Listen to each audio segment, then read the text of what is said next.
May 1945, in the fogs of the British suburbs, among fields and woods, giant parking lots stretch to the horizon.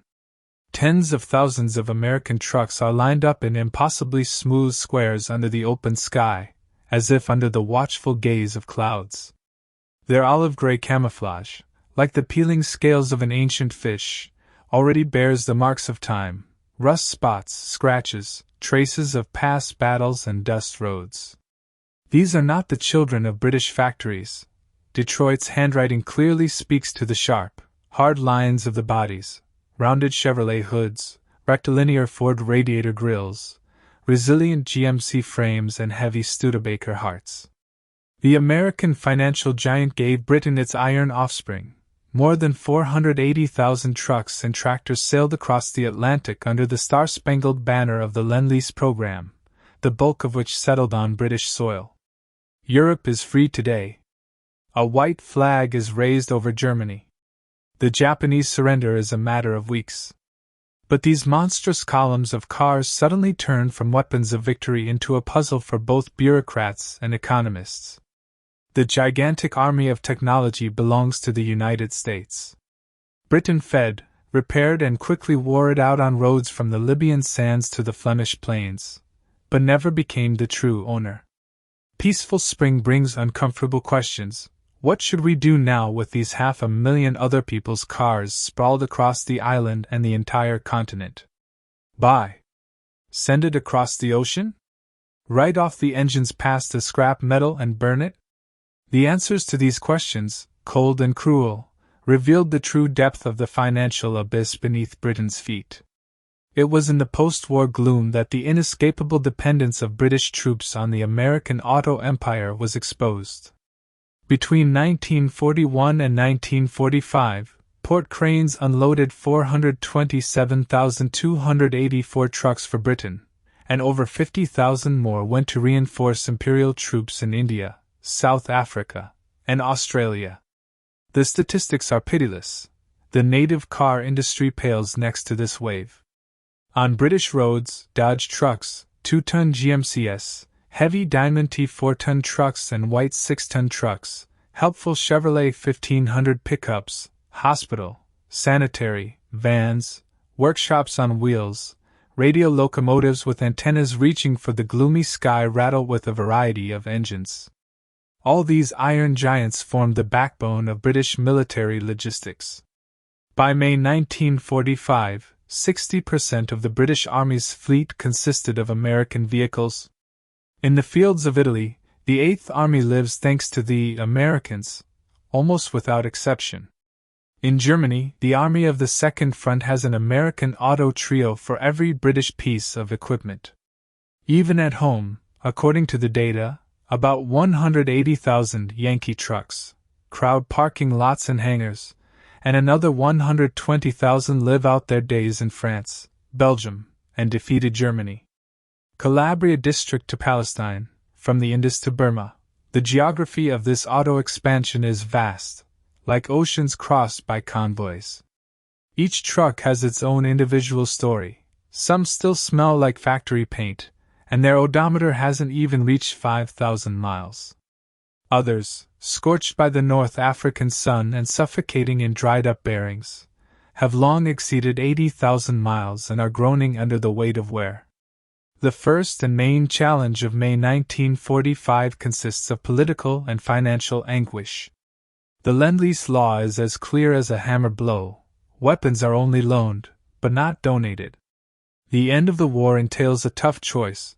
The United States demands the return of suitable equipment, or its purchase at a residual, but still astronomical price. The American officials, who arrived as soon as the victory salutes stopped, look like vultures of the financial field.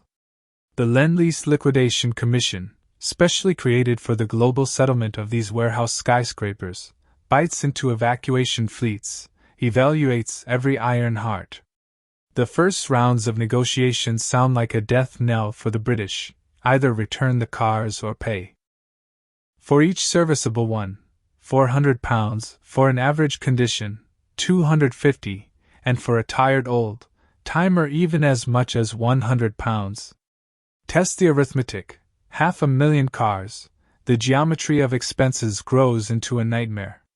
Exhausted by the 6-year meat grinder, the country, which is on the verge of bankruptcy, cannot afford the mass purchase of trucks that have long become indispensable.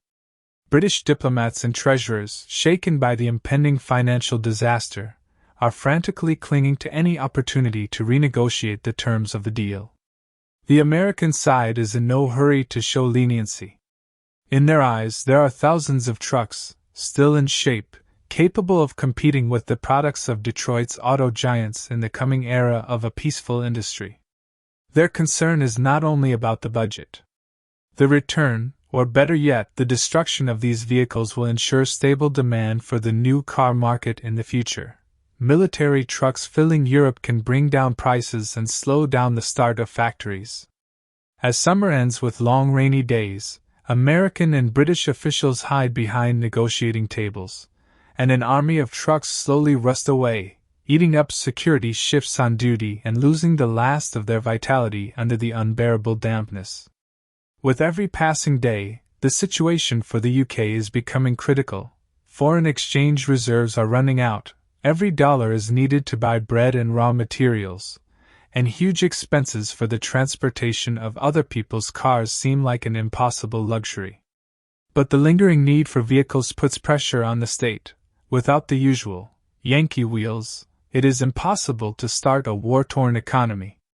The American position is also fraught with contradictions. Congress demands the return of costs and the protection of the domestic market, but does not deny the reality of British difficulties. On one of the last days of August 1945, out of the blue, the Truman administration announced the immediate curtailment of Lend-Lease. Since August 21, deliveries have been stopped. Cargo liners are still moving by inertia, but the supply line is snapping forever. The pressure on British finances is growing many times over, because now the question of the fate of the equipment that has already arrived is becoming paramount. The British are intensifying negotiations.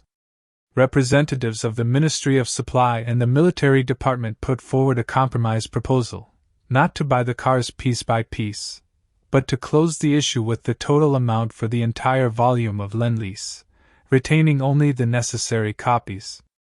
Logic won out. In December 1945, the Anglo-American financial agreement fixed the amount at £650 million.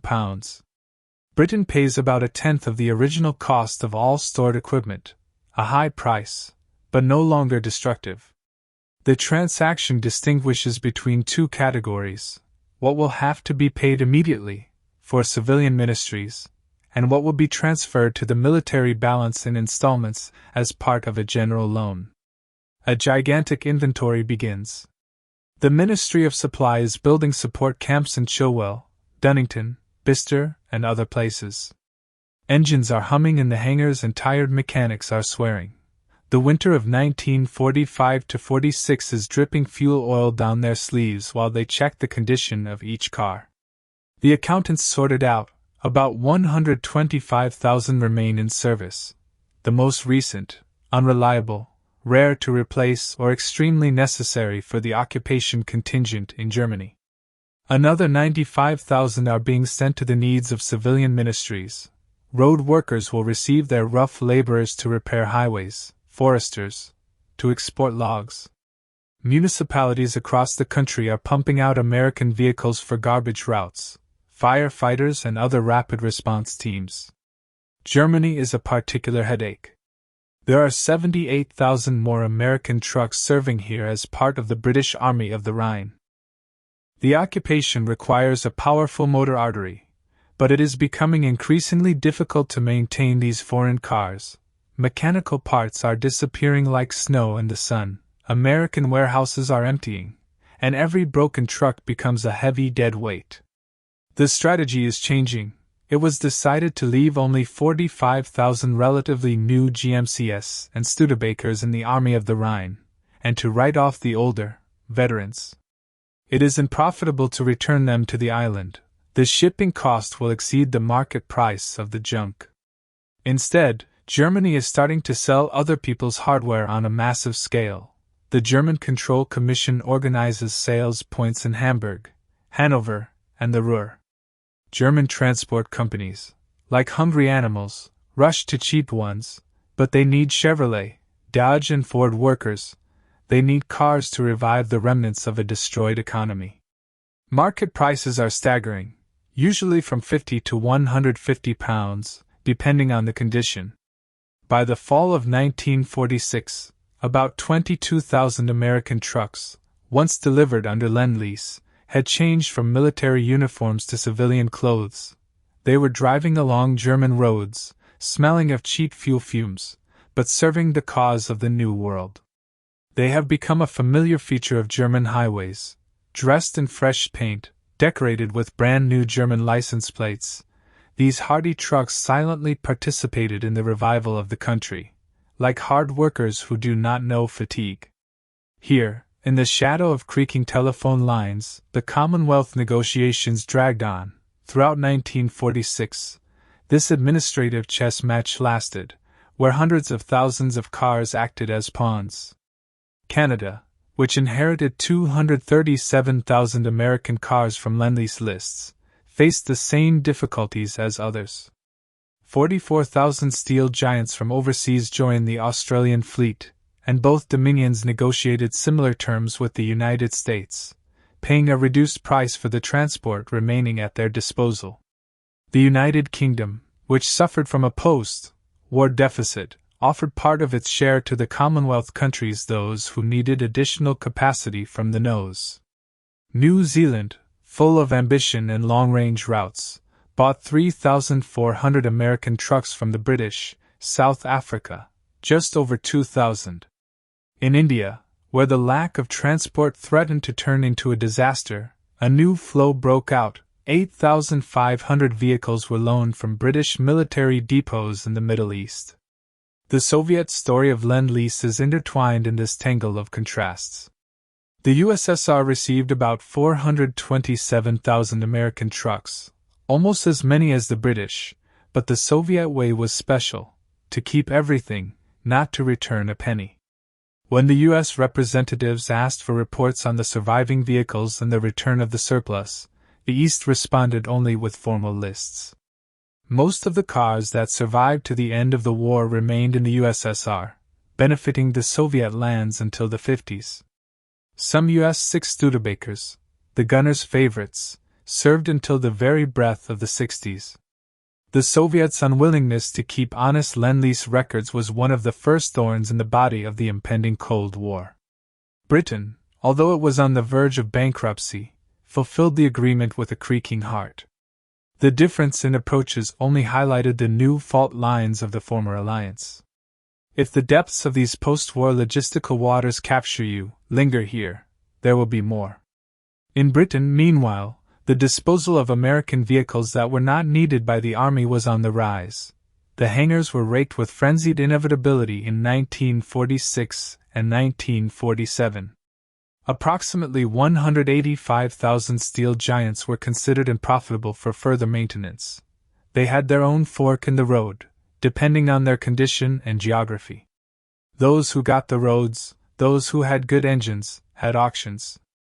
The Ministry of Supply organized devastating sales in dozens of British warehouses. Private cargo carriers, still recovering from the war, were raking in thousands of Chevrolet and Ford trucks, as if collecting bones for future business. Farmers bought four-wheeled Dodges for draft needs. Construction companies were eyeing the mighty diamonds and whites as masts of new urban forests. Prices were dancing: £180 for a serviceable 2.5 GMC, a measly 8 for a battered Chevrolet. For the Treasury, this turned out to be 18 million, not a stream, but a significant breath of freshness in the tightened belt of the economy. More worn-out cars were being sold for scrap, as if paying off the last debt to the country. In conditions of a shortage of steel, scrap became gold. Merchants bought broken Americans for £15 to £30 each, and put them under the cutter in Birmingham or Sheffield yards. By 1948, approximately 67,000 Leningrad cars were already throwing sparks and dust, going into the melting down their nerves of steel strengthened the new houses of Britain. Where the costs of evacuation exceeded the benefits, the cars were left to die, in the remote corners of Scotland and Northern Ireland, among blackberry thickets and peeling hangars. Clusters of American trucks slowly dissolved in time. There was no one to pull them to the landfills, and in the 1950s these huge skeletons, wrapped in weeds, disappeared into the ground. Some survived before they were finally removed. In the Mediterranean, where the roadmap of the war has long been covered with sand, there were enough problems of their own. Over 60,000 American vehicles were stuck in Egypt, Palestine, Libya, and Italy by the middle of 1945. When the British withdrew their troops, these steel relics became redundant. The Middle East Command set up delivery points in Cairo and Alexandria. Thousands of vehicles found new owners among Egyptian contractors and transport workers. The strange moment when the last soldiers left Palestine in 1948 was marked by a line in the inventory: 8,000 American trucks abandoned on the roads, some of which dispersed between Israeli and Arab forces. In the Libyan deserts, the echo of the fighting hid hundreds of wrecked vehicles among the dunes, now lost in the sandy time. Meanwhile, a new stream was rolling along British roads, the huge silhouettes of Chevrolet and GMC, familiar as a new breath of the landscape. Firefighters from villages turned Dodges into red wagons, foresters relied on the indomitable four-wheel drive power wagon. Small businesses were born around inexpensive American cars, which became a bastion of new entrepreneurship. Simplicity and strength were what set them apart from their British counterparts. They were easy to repair, and the necessary parts could still be obtained from skilled merchants who collected treasures from broken bodies. Their powerful engines, ready to conquer any roads, easily coped with overloads, in the order of the world, where you had to carry an extra bag of cement or a box of potatoes. But greed for gasoline became a heavy yoke. Engines born in the era of cheap fuel consumed it like a drunken fire. When gasoline had to be issued by card, such voracious hardware became a burden, and by 1950 most private owners had exchanged their American trucks for fuel-efficient British ones. The military faced other problems. Through 1946 and 47, the War Department kept about 125,000 American vehicles in service. Every year it became more and more difficult to service them. There were not enough spare parts, because by the end of the 40s, the United States had long stopped producing components for military models. The masters of military garages began to take parts from some cars in order to save others. Engineers made surrogates from what came to hand.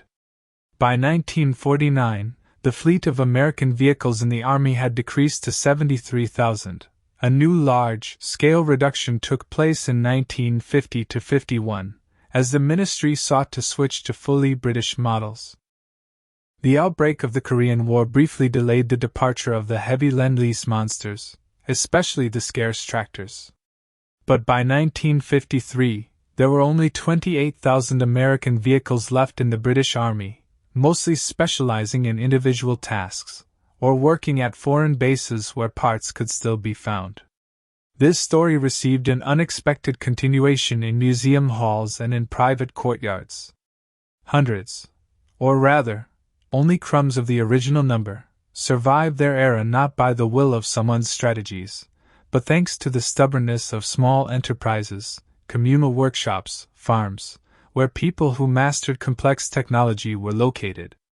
Only from time to time did such machines end up in museum collections, not being of particular interest to memory keepers at that time.